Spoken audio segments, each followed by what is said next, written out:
Alors, bonjour à tous. Un exercice ici très intéressant qui utilise le théorème de Pythagore. Nous avons un triangle EFG tel que EF égale 8, EG égale 4 et FG mesure 9. Ici, nous avons représenté H tel que EH soit perpendiculaire à FG. En fait, EH ici, c'est la hauteur issue de E dans le triangle EFG.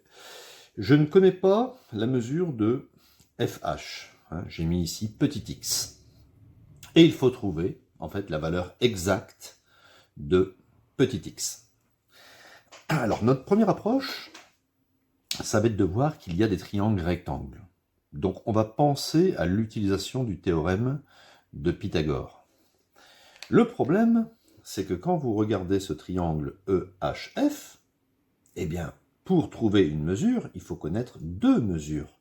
Et là, on ne connaît pas EH et on ne connaît pas FH. Alors, ce n'est pas un problème, on va l'écrire et on va essayer d'appliquer deux fois le théorème de Pythagore pour lever le problème. Alors, je vais écrire ici, dans le triangle EHF, rectangle en H, on a. Alors normalement, il faut écrire on a, ça je vous laisserai l'écrire.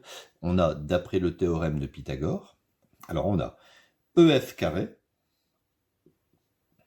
ça c'est l'hypoténuse, est égal à FH carré plus EH carré. Maintenant, là je viens de faire le théorème de Pythagore ici.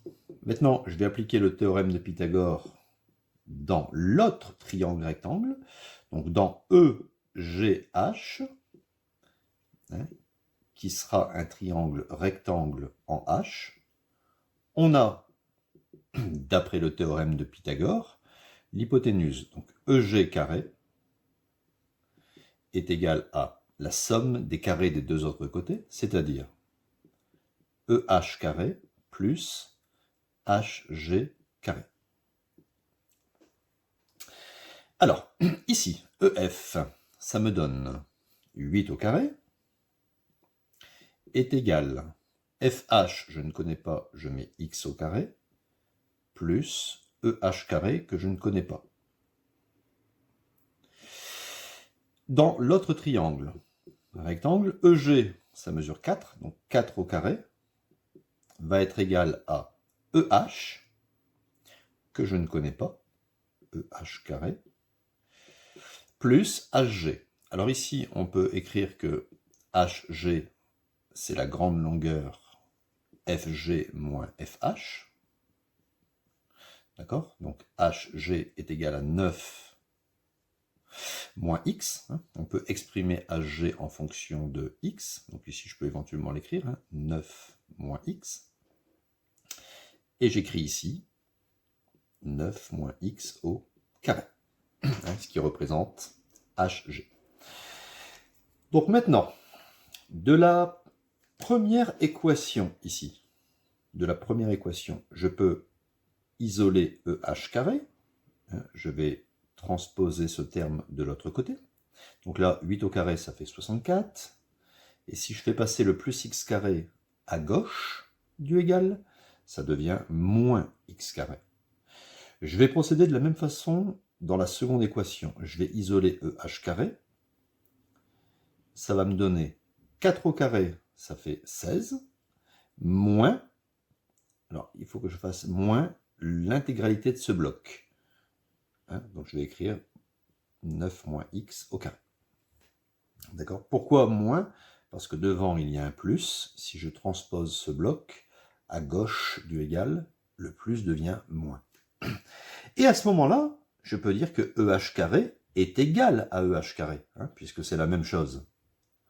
Je peux donc dire que, je vais le réécrire ici, je peux donc écrire que cette expression, 16 moins, entre parenthèses, 9 moins x au carré, va être égale forcément à cette expression 64 moins x carré.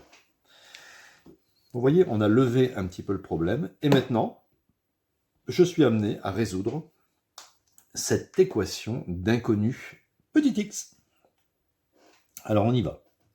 Donc ça fait 16, moins, ici je vais laisser des grandes parenthèses, j'ai a moins b au carré.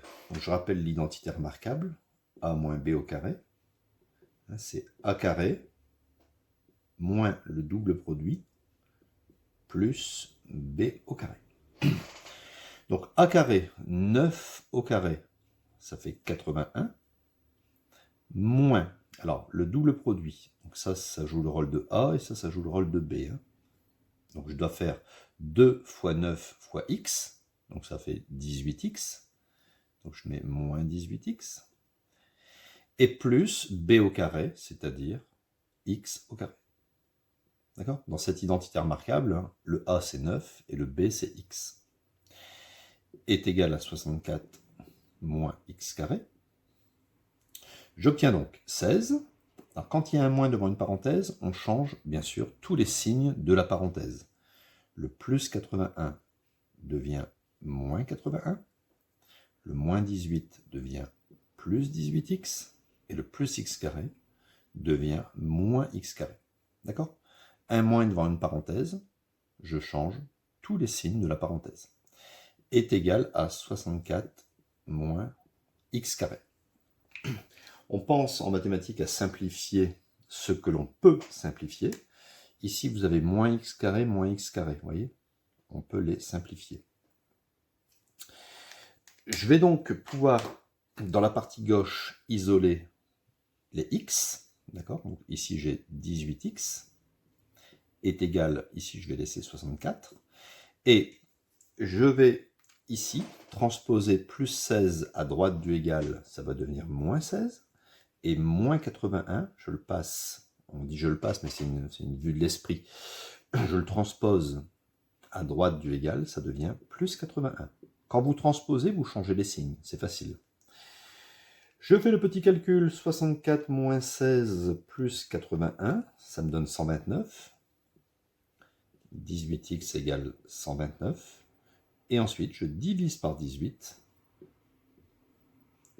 pour accéder à la valeur précise de x, 129 sur 18.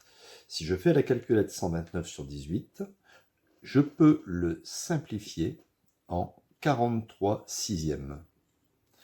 On peut d'ailleurs voir comment la calculette a simplifié ce résultat. Elle a juste ici divisé par 3, puisque 6 fois 3, 18, et bien sûr 43 fois 3, 129. Donc vous voyez, c'était un exercice très très intéressant sur l'utilisation du théorème de Pythagore dans deux triangles avec le rapprochement des raisonnements pour trouver une égalité commune de EH carré. Et ensuite la résolution d'une équation classique.